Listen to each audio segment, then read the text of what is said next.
ইরানের বিরুদ্ধে ইসরায়েলের অভিযানের জন্য একটি গোপন গোয়েন্দা দলকে সক্রিয় করা হয়। পাশাপাশি সক্রিয় করা হয় ইরানের ভেতরে মজুত করে রাখা অস্ত্রের গুদাম এবং অন্যান্য সক্ষমতা। এসব গোয়েন্দা ও অস্ত্রশস্ত্র সপ্তাহ কিংবা মাসের পর মাস ইরানের ভেতরেই নিষ্ক্রিয় অবস্থায় ছিল।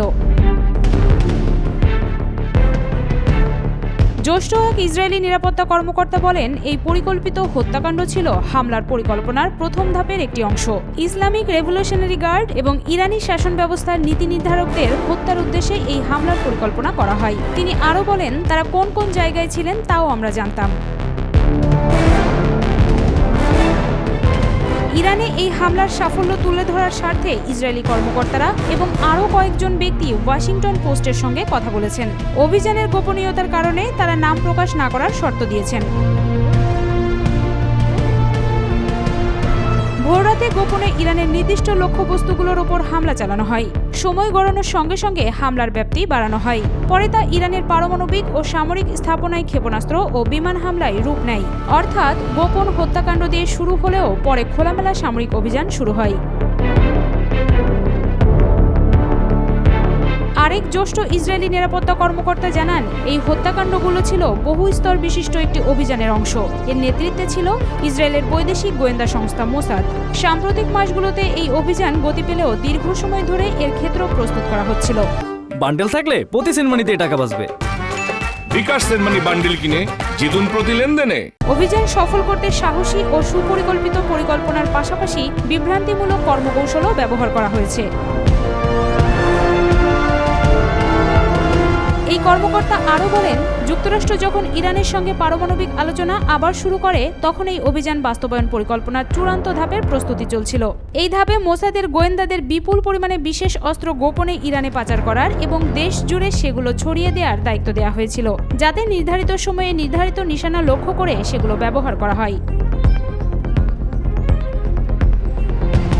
এসব অস্ত্র মোসাদ কিভাবে ইরানে পাচার করেছিল সে সম্পর্কে অবশ্য এসব ইসরায়েলি কর্মকর্তারা স্পষ্ট কোনো ধারণা দেননি। প্রথমে কথা বলা ইসরায়েলি নিরাপত্তা কর্মকর্তা জানান, ইরানের দ্বিতীয় স্তরের যেসব কমান্ডার ও শাসন ব্যবস্থার কর্মকর্তাদের ইসরায়েল হত্যা করতে পারে বলে মনে করা হচ্ছে, তাদের হুমকি দিয়ে বার্তা পাঠিয়েছিল মোসাদ।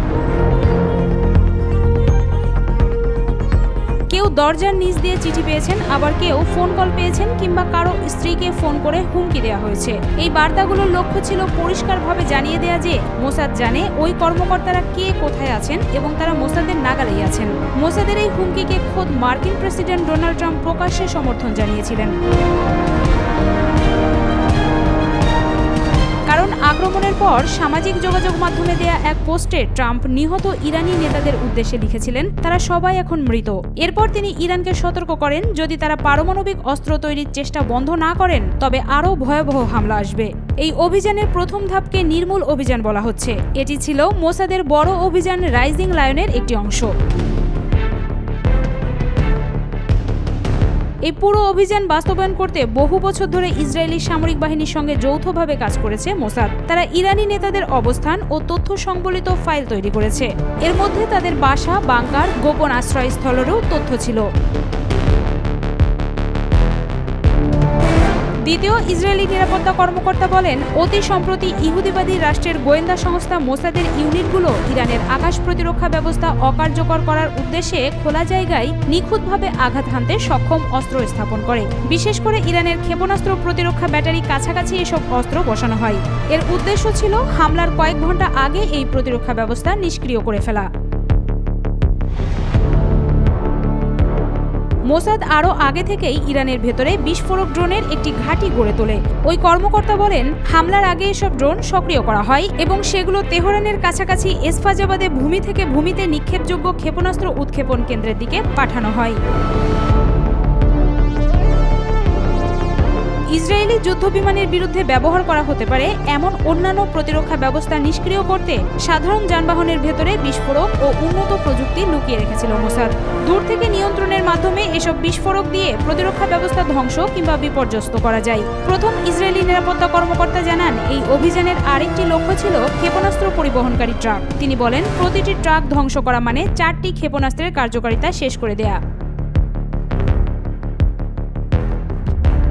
ইসরায়েলের যুদ্ধবিমানগুলো যখন ইরানের পারমাণবিক ও সামরিক স্থাপনার দিকে উড়ে যাচ্ছিল, তখন ইরানের অভ্যন্তরে লুকিয়ে থাকা মোসাদের ছদ্মবেশী সশস্ত্র গোয়েন্দা দল এক ঝাঁক সশস্ত্র ড্রোন এবং সাধারণ যানবাহনের মধ্যে লুকিয়ে রাখা বিস্ফোরক খোলস ছেড়ে বেরিয়ে আসে। এসব অস্ত্র ইরানের ঘুমন্ত গুরুত্বপূর্ণ ব্যক্তি ও স্থাপনার দিকে অগ্রসর হতে থাকে। ইরানের সামরিক কমান্ডার, পরমাণু বিজ্ঞানী এবং অভিজাত বাহিনী ইসলামিক রেভলিউশনারি গার্ড কোরের নেতারা ছিলেন হামলার লক্ষ্যবস্তু। তাদের অনেকেই তখনও নিজের বিছানায় নিজের বাড়িতে ছিলেন বলে জানিয়েছেন এক ইসরায়েলি নিরাপত্তা কর্মকর্তা।